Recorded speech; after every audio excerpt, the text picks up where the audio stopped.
Tim Arnold joins. Hey, very cool. Thank you. So let me see if I am in fact recording. I do believe so. I am recording on this computer. Nice. Cool. Well, thank you ever so much for joining me. This is the second in a series. Hi, Jamie. Thanks for coming. And if for you guys that are just showing up, go ahead and throw your names into the group chat. I would be grateful for that. That's how I'm keeping attendance. So today we are talking about using technology tools into your classroom and the things that you need to consider when you do exactly that. So let's get started. So Blackboard certainly has a lot of tools that are available to Blackboard, but also you can extend that by having third-party tools. Google, for example, or VoiceThread, or any of these other tools that you can incorporate into your class. Well, there's so many different tools in the world that we need to make sure that we are prepared. And so this is, keeping in mind that you are out there either creating or updating your online course, and the things that you need to do to make sure that you're not impeding the learning that's going on because the tools that you're providing to your students are unfamiliar. So you want to make sure that you can ramp your students up so they're able to use the tools effectively, and learning is taking place. I mean, that's kind of like the bottom line. Learning is taking place. So let me show you some of the tools or some of the ideas that you need to move forward. So one of the first things is to make sure that the skills that you're asking them to use, so coming in to use a tool, you can't just assume that they know how to use the tool. You have to also provide that instruction so you can ramp them up, basically. So so a good example is, throughout our whole lives, all of us, we have had automobiles in our lives. Yet, we still had to take driver's training. We still had to go out and learn about using the car. So the same thing with all this technology, it's just not intuitive. The designers try to make it intuitive, but it's not really there. So we need to also provide supports. So when you introduce these tools, things that you want to do is make sure that they're also receiving like tutorials, how-tos, all these things, and kind of ramp them up to their range, so they're masters of these particular tools. That you just don't dump the tool on them and expect mastery, that they know how to use all these tools. That you basically kind of bring it in incrementally to help them succeed. Hi, Marilyn. Thanks for joining us. If you could type your name in the group chat, I'd be really appreciative. Thank you. And, part of the using technology is also instructions that are not clear. And it really just frustrates students to no end when we introduce things but don't explain them or provide instructions that are not clear. And when you're working in an online environment, it's not like in a face-to-face classroom where somebody just throws a hand up and says, hey, please explain this better. Students are out there often on their own, and if things are not clear, they just become frustrated, and this leads to a retention issue, and we certainly don't want them to drop out of the class because they're frustrated with the technology. And this technology, when I'm talking about it, you know, it could be third-party technologies that we're introducing, but it also could be technologies that are native to Blackboard. Some of the students that are in your class, this is the first time they're maybe taking an online class and the first time they're introduced to Blackboard, and so they don't necessarily know how to use all those tools. So anything that you can do to help them out is certainly appreciated by the students.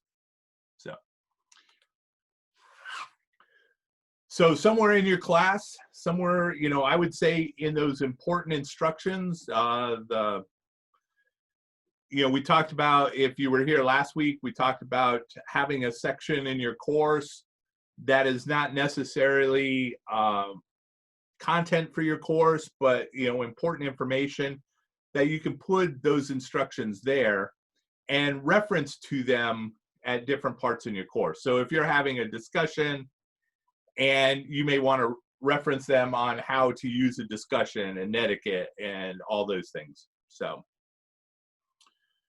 but just having those, you know, quick guides that are very useful. It doesn't mean you have to create them on your own.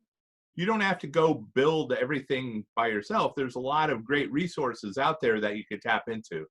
YouTube has a lot of resources available that you can use, and so you may want to consider that. So, all right. Any questions on that first little bit? Anything? And feel free to either throw it in the chat, or you can unmute and join me there. So, deer in the headlight look, I'll take that as a no questions, and we'll just kind of move on. So, scaffolding. Anything that we're doing in class, we need to kind of scaffold the knowledge, build upon previous knowledge, and just kind of ramp things up. So, you know, if I was teaching, you know, something on how to use Google Docs, I wouldn't introduce everything about Google Docs at one time. You know, I may talk about, you know, using it just as a word processor and trying to tap into what you already know about a word processor. But then the next session, I may talk about sharing, how we can move to a collaborative environment, and then, you know, go ahead and then use, you know, have exercises where we're collaborating on a document. Before I turn you loose on a full-fledged research project on a team, how to, you know, using Google Documents, I would want to kind of make sure that you knew how to use Google Documents before I went there. So you need to make sure that you're giving your students time in order to become familiar with the technologies that you want to do.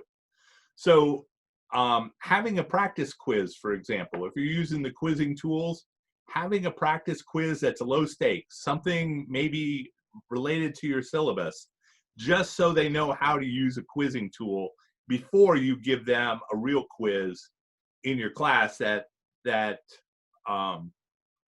is going to cost them points, right? So kind of getting them time to use this, or, you know, having a low stakes discussion, such as the introductions, you know, that icebreaker thing, getting them to use the discussions ahead of time before you start having graded discussions. So, you know, encouraging how to reply to something, how to, you know, maybe include an image or embed a video or something to that nature, depending on what you're doing in your class. Having an orientation module. If discussions, for example, are a key part of your course, having, you know, in that important documents, or maybe, you know, associated with that first discussion, just a module that, you know, through video and through text, you're showing them how to use the discussions, you're talking about etiquette, you're modeling a proper response, how you want that to see that response. So I have, for example, in my discussions, I use an IRA format. So I have documents that show them what I'm looking for and model that before I turn them loose. And so far it's helped. You know, they turn in the things that I'm looking for them to do. And you know, a different way that you may want to look at how to get them to use the technology, depending on a course. So for example, library sciences, that, you know, unleashing them on a database, there's a lot to the library databases that we have. So you may want to break it down into parts where you are, you know, let's go look for a book, for example, or or look for a peer-reviewed journal. You know, the steps to that, but you can scaffold it and set milestones or award badges at a certain time when, you know, they have demonstrated proficiency in a specific technology that you use in your course, you know, that you can badge that, you know, to say you are an expert researcher, or, you know, you're a database digger, you know, whatever. You know, you have those opportunities to do that. So you can set different levels, you know, depending on how much of a deep dive that they have taken into that particular tools. You know, in criminal justice, there are all kinds of tools, you know, dealing with databases. There are, you know, when I worked in security, we had to keep a desk blotter. So we had to keep track of what happened during our shift. And you had to get trained on this. And, you know, that was a skill that continued on. You know, so depending on how you set those skills up, you could award course badges, you know, on that. So for an accounting course, we teach them very much in accounting, but on the side, we also teach them how to use QuickBooks, which is a specific tool, but that doesn't show up anywhere in their transcript. Nowhere in the course description does it say they're learning how to use QuickBooks, but that is a tool that we teach them in order to understand accounting, so they could be badged in being proficient in QuickBooks, for example. So sorry, Jamie, I don't have good examples for you, but so anyways, just an idea. Any questions on that? Anybody have anything? You know, I'm neglecting the interactivity of my course here. So let me get this.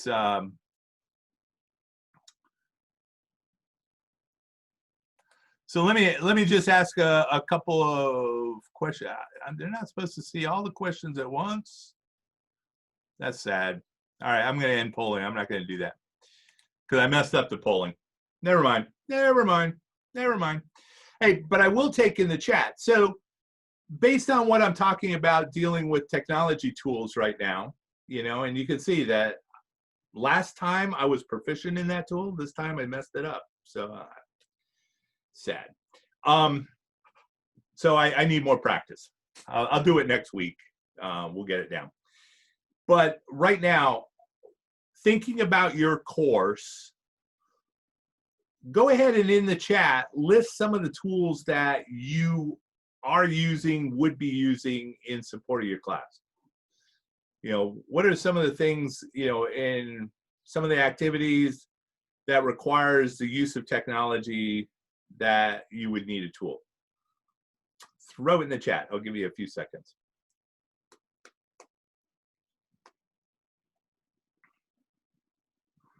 Wheels are turning. I can see it.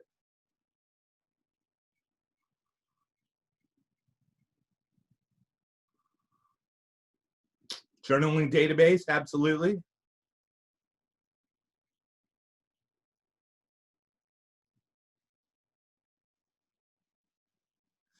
So John, good question. What is the starting point for a student in an online class?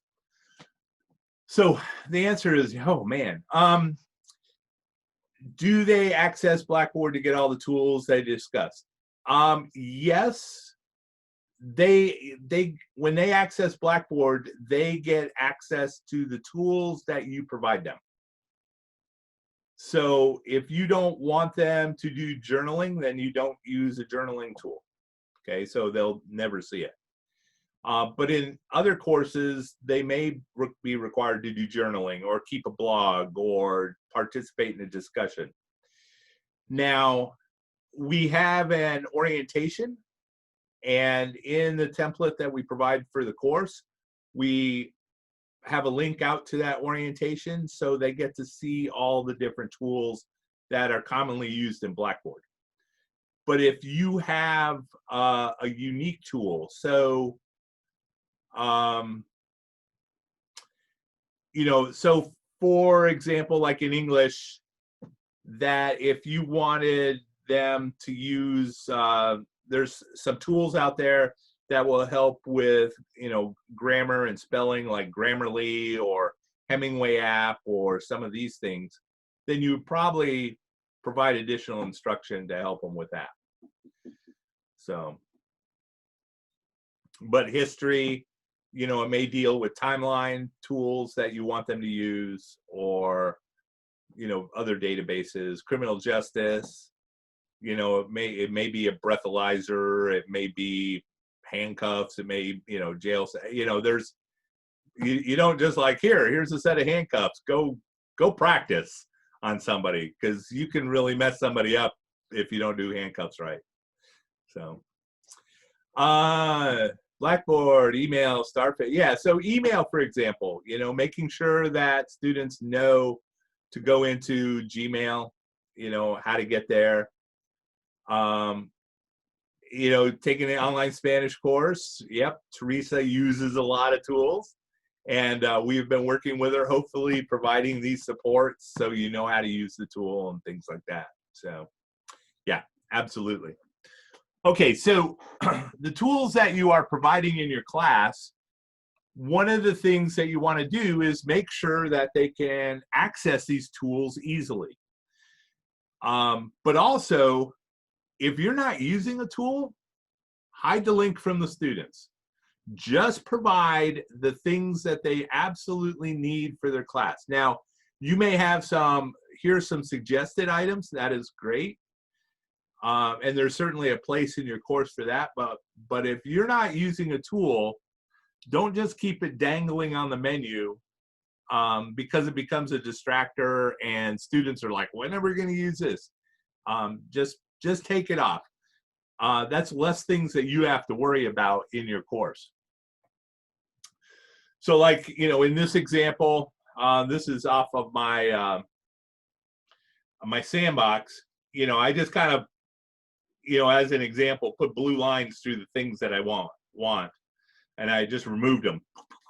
You know, so I just want to make sure that students are not seeing things that's going to cause them anxiety if they're not using it. Just provide the things that they need, right?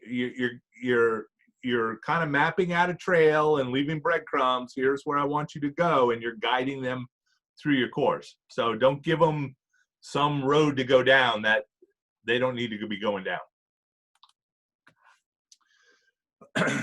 When you're building your course, if you're not doing this, I strongly recommend that you turn on the student preview mode after you've made changes to your course, just to make sure you're seeing what the students are seeing.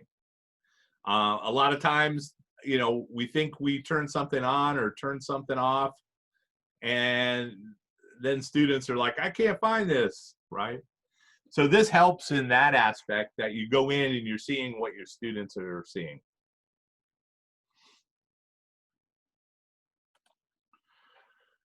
And if you're rolling over your course, go through at least, you know, the upcoming week, check all the links to make sure that they're working.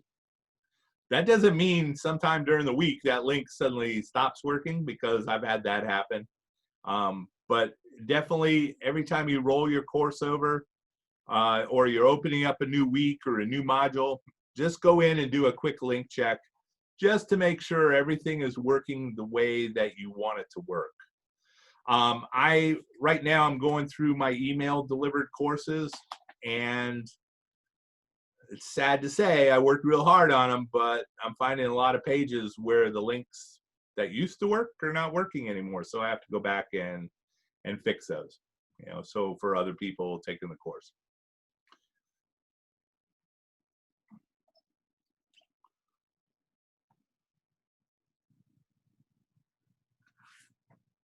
Okay, is everybody is everybody doing those kind of things? Have you gone through and you've turned off things and all that's good?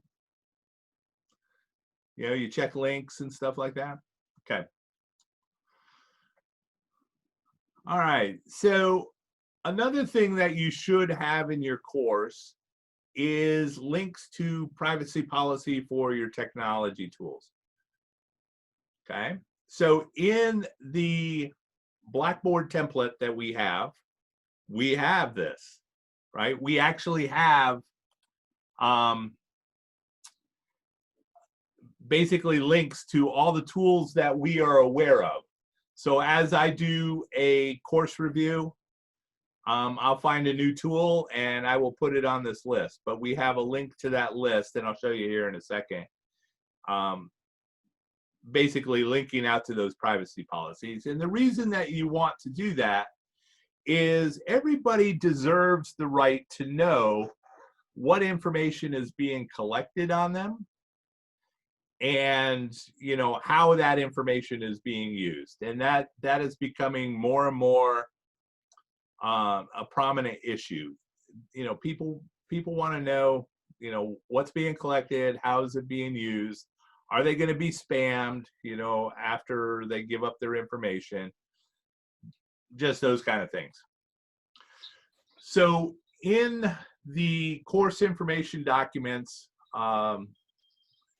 section of the template that we have a document that basically links to JCC student policies, and in there we have a link going to our accessibility statements and our privacy policy statements. So we have that available to you. When I do a course review, one of the things that I'm looking for is, do we have links, are you providing links based on the tools that you're using? And if you're not, then I'm going to say, hey, why don't you put this into your course? And that'll keep you. These go out to Google Documents. So anytime I find a new tool, I add the tool. So it's nothing you ever have to do again, as long as you have it in your course. Yes, ma'am. Real quick, because I've not yet taught your audio's not working. My audio's not working? Oh, no, it's not working on my side because for some reason I have my volume down. All right, go ahead. You hear me now? Yes, ma'am, I do. Okay. So, because I've not taught an online course before, so would all of these be already embedded for the students? I mean, as part of the shell, the normal general shell that's available to everybody, is this information documents already embedded into every shell that everyone would have access to? No. Is that a legitimate question? It is a legitimate question. The answer is no right now, because the newest template, which not everybody has adopted, has all this information in, but other folks are very content, and they have good courses and how things are laid out. They're just they're missing various pieces, and we try to catch them up when we chat with them, when we review their courses and stuff. But as of now, because not everybody's using the template, I'd say no. So all new incoming people creating a new online course would have access. This would be a part of it. Yeah, one of the things that we strongly recommend is to get this particular template loaded. And one of the things that I'm going to do is actually kind of export the template and make it available so anybody can load it on their own. They don't need necessarily us. So, yeah. And this is basically the page that that privacy links to. So, like I said, a list of privacy statements. So the library, for example, has privacy statements to various library vendors. So we have a link to that, the learning management system, and then further down, we have a lot of other links. So, but it comes off our TEI website under resources. That one of the sublinks happens to be to privacy statements. So we have that available.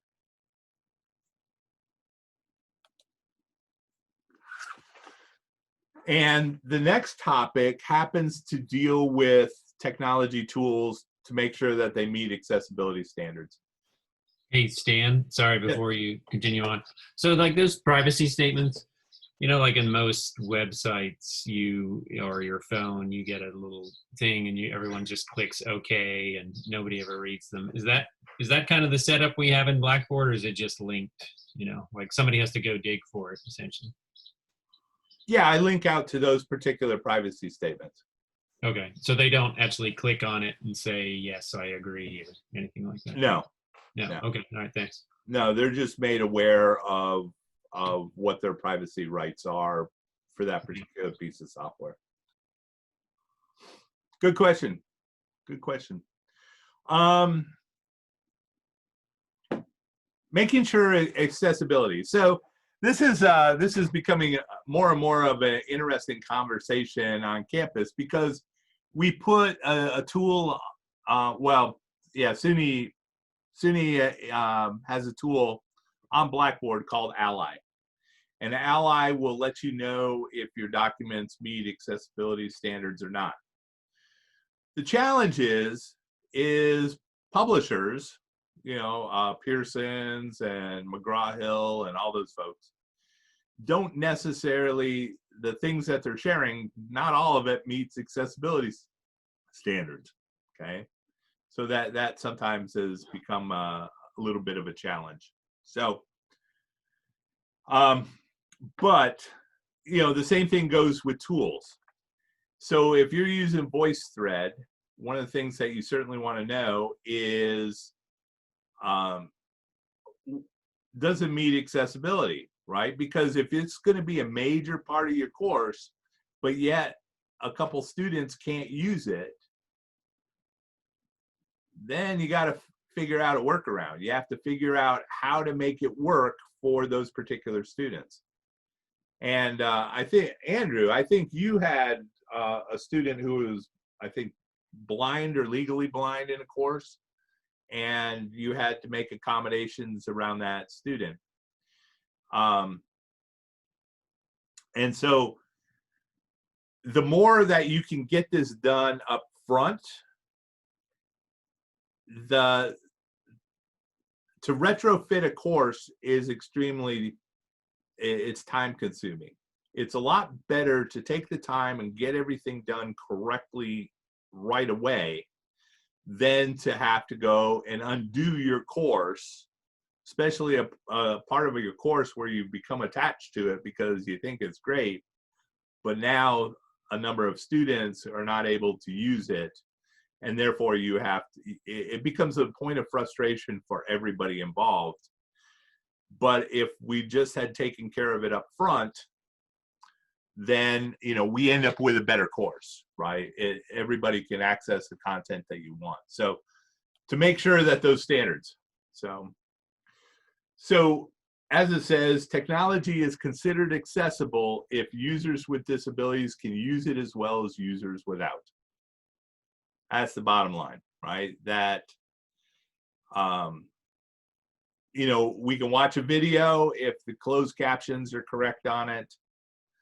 Then folks who are blind, folks who are deaf can benefit from it, right?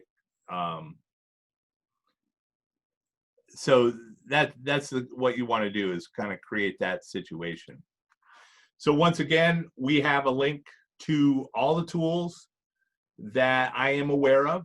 And every day I come to find new tools, and I go hunt out for the accessibility statements and make sure that they're listed. So students and faculty alike can go see what these things are available.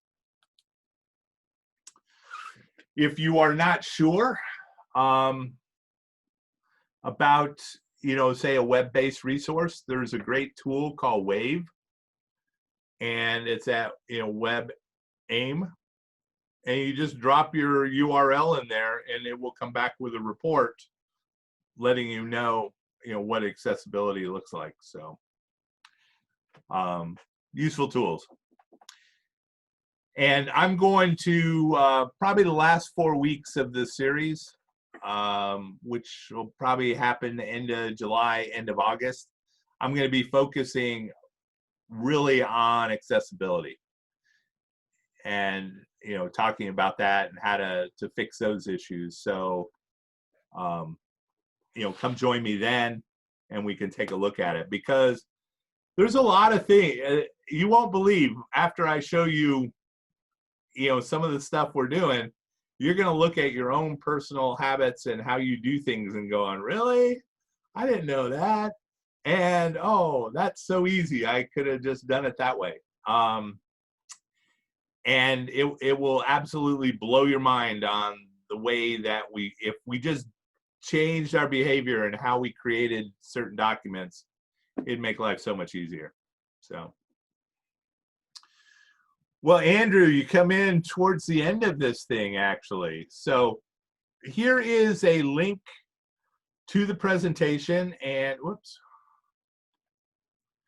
Let me go grab that link, and I'll just put it in the chat for you.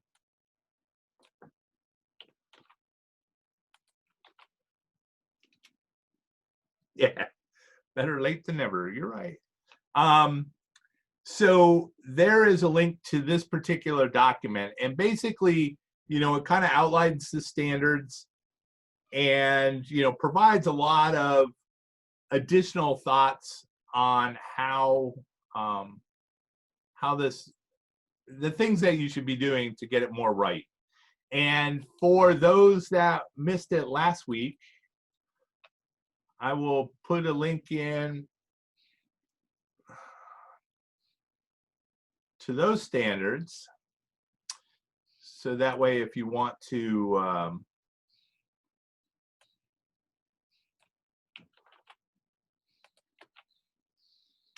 and it is being recorded, so that is definitely the plan.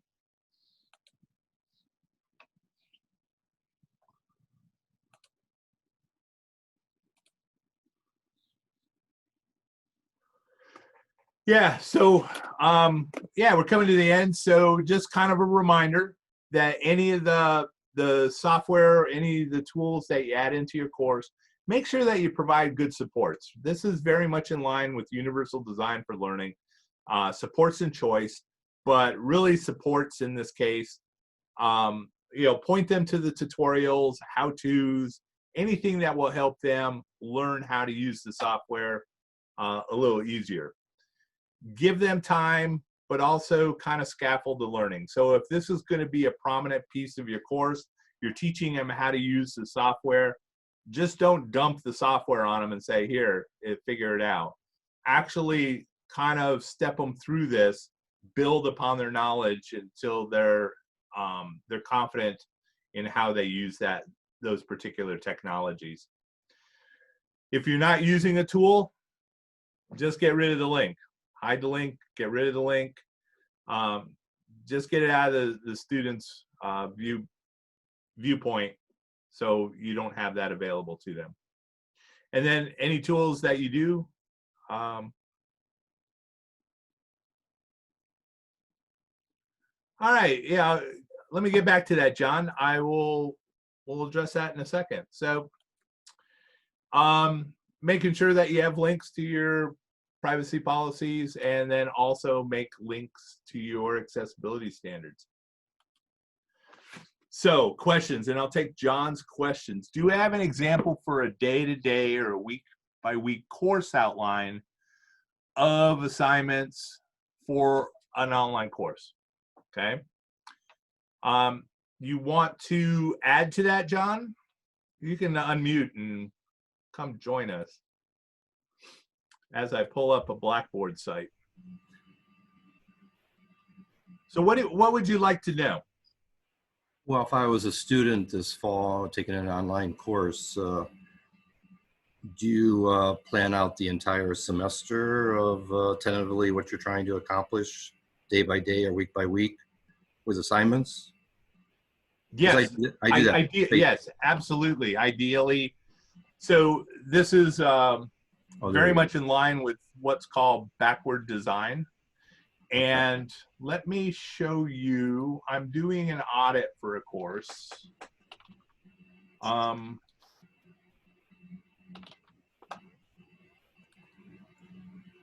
So I'm doing an early childhood course, and I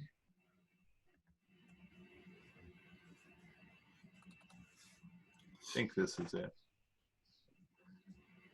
So this happens to be dealing with OER, Open Education Resources, and we're building out some of their courses.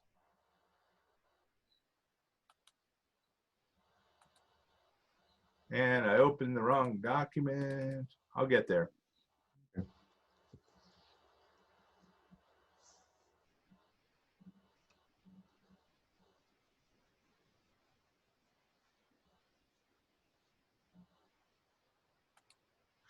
So this course I'm actually going to review again tomorrow. And in preparing this course, sometimes it's just easier to work in a spreadsheet and you determine what your objectives are going to be, what your assessments are going to look like, what activities you're going to have students do to prepare, and then finally what content you're going to provide them. Right? And so that is kind of the order of backward design, that you start with your learning objectives. And so in this, right, so so a lot of this is just kind of those reference documents.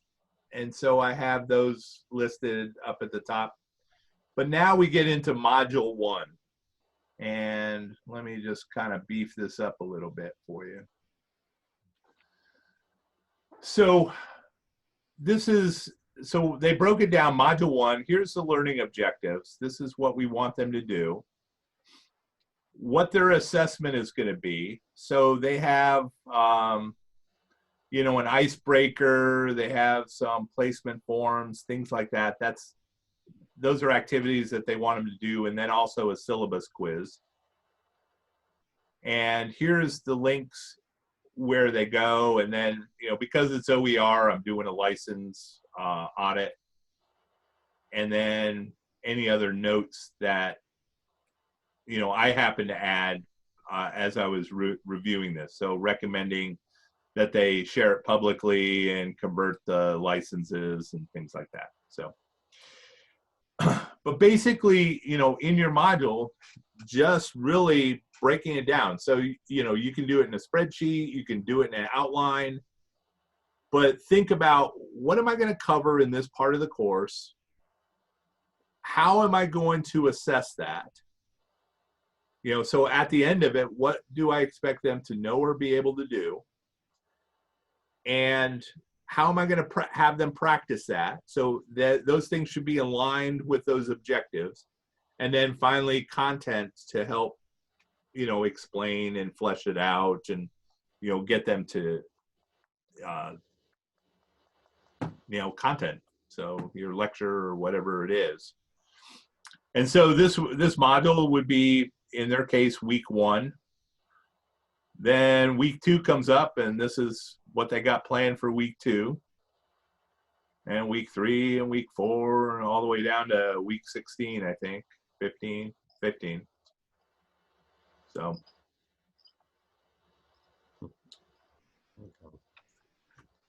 And then how that how that looks in the course is you would have these modules. So this is the template. And here's that important information up at the top. And that has, you know, all that welcome to the course and technical help and, you know, things related to the syllabus, and then maybe different instructions that you have, and you can always add to that. But when it comes to the module, we have the module broken up into 5 pieces. What are the learning objectives? What do we want you to know and be able to do? Here is where you would put the course material in. So these are the things that I want you to go look at, the videos to watch, the things to read. Okay, what assignments are going to happen, right? So if I'm not using assignments for this particular week, I would just edit it and hide it, so so the other students couldn't see it, right? That would kind of be a hint, hey, there's no assignments for this week. And then place for your discussions, and then finally any assessments, quizzes, things like that. And that's how the template is broken up, so you can see all that stuff. Okay, so since I haven't taught online, is this is that template, the shell, is that in Blackboard to build? It can be, if you request it, right? Send me a note and we'll get it added to your course. Let me know the CRN to your course. So go to not there now. Sorry. So that this template for online course shell draft is not in Blackboard now. No, because what it does is if we forced it on everyone, a lot of folks, because they have courses built, would have to delete everything and then, then get their courses rolled over. But if you want the template added to your course, fill out that form and we'll get it added. So. Okay. So there hasn't been a decision that we're doing all remote online teaching in the fall yet. I have not heard anything yet today, but the day is not done yet. So is there any reason to start setting up a template for online in the event that your course move from face to face? Great question. Here's what I recommend. I recommend having a plan B in your pocket. And online is a great plan B. So if you built out your course for plan B, you could use the materials that you have put together online to support your face-to-face class, right? But if you don't have those online materials, it's harder to support your face-to-face class. So the most flexibility you have is building out an online course and using that, to support your class. That way, if you taught hybrid, where part of it's online, part of it is face-to-face, or on Zoom or what have you, or if you're teaching face-to-face, you can always reference them and say, here, go online, because here's a great example. Go check in Module 5 content, and you'll find this great, great example. So that would be my recommendation. So, okay. Thank you. Marilyn, you had a thought, question, comment?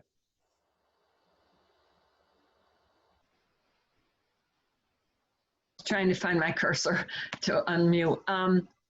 So at some point, not to curse anymore. Yeah, at some point during this training cycle, because I'm sorry I didn't attend the first one, and I'm not sure if you covered this, but discussion boards. Will you be just doing a brief overview about discussion boards? And yeah, kind of brief, more on the philosophical theory part, but when I work with you personally, we'll take care of that. Okay. Okay, perfect. Thank you. Yeah. And same thing, John. We can help you design your course. We can help you do that. So feel free to work with us. I maybe get Corey to work with you, and we can build out your course, or I can do it however. So we have a lot of time, so we could build a really cool course. We have a lot of time. But when they make the decision that we're not going face-to-face, if that's what's going to happen, even though like Pennsylvania now is opening up to face-to-face, California is not. How much time could you build a course? Be modest. It takes me a few weeks to Okay. build a good course. Okay. Yeah. You know, and that's putting pretty steady energy into it to build it. It's not something that you honestly that you throw together in a weekend. That's Right. Okay. you won't design a really good course that way.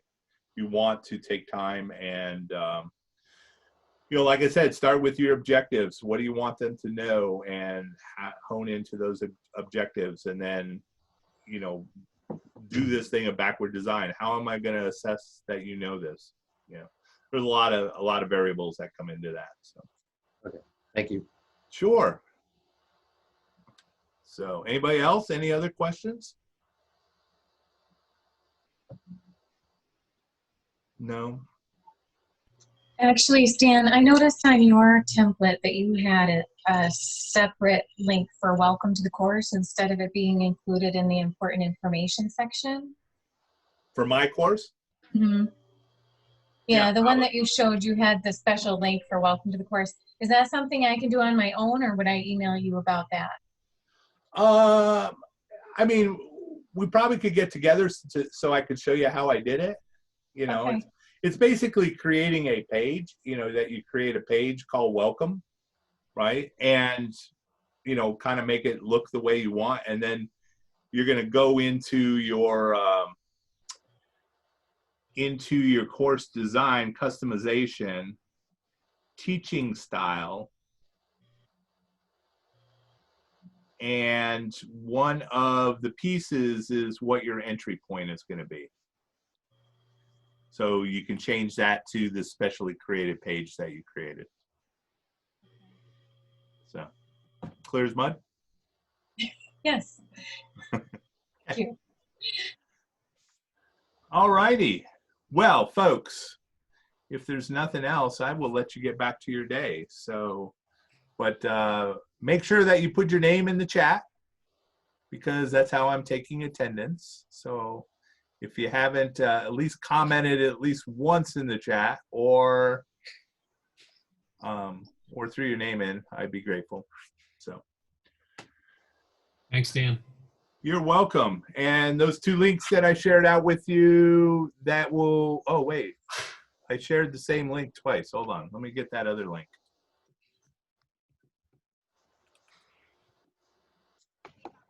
Why did it not? Sometimes things don't copy well. There you go. There is the session from last week, is at least the document, which has a lot of good insights on all kinds of good stuff. So, all righty. Well, thank you ever so much.